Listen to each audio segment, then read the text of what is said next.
पहले एक नदी के किनारे दो गांव बसे थे, रामपुर और श्यामपुर। दोनों गांव बहुत ही उपजाऊ भूमि पर बसे थे, लेकिन उनके बीच एक पुरानी दुश्मनी चली आ रही थी। किसी को ये ठीक से याद नहीं था कि ये दुश्मनी कब और क्यों शुरू हुई थी, लेकिन पीढ़ी दर पीढ़ी यह बढ़ती ही चली गई।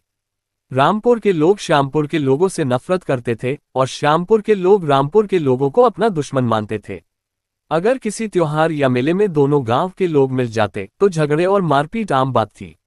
रामपुर के एक युवक अर्जुन और श्यामपुर की एक लड़की राधा इस दुश्मनी से अनजान नहीं थे, लेकिन उनके दिलों में एक दूसरे के लिए स्नेह था।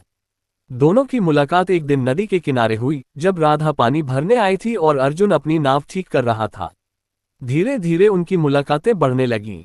वे छुप छुप कर मिलते और अपने सपनों के बारे में बातें करते। अर्जुन को विश्वास था कि दोनों गांवों के लोग एक हो सकते हैं, लेकिन यह इतना आसान नहीं था। जब गांव वालों को अर्जुन और राधा के प्रेम के बारे में पता चला तो दोनों गांवों में भूचाल आ गया।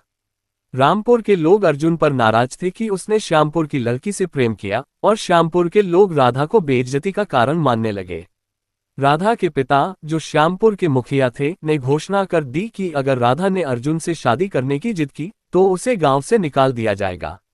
दूसरी ओर अर्जुन के परिवार ने भी उसे धमकी दी कि अगर उसने राधा से नाता नहीं तोड़ा तो उसे अपनी जायदाद से बेदखल कर दिया जाएगा। राधा और अर्जुन दोनों परेशान थे, लेकिन उन्होंने हार नहीं मानी। उन्होंने गांव वालों को समझाने की कोशिश की, लेकिन किसी ने उनकी बात नहीं सुनी। हार कर वे दोनों गांव छोड़ने का फैसला करने लगे। लेकिन तभी एक अनहोनी हो गई।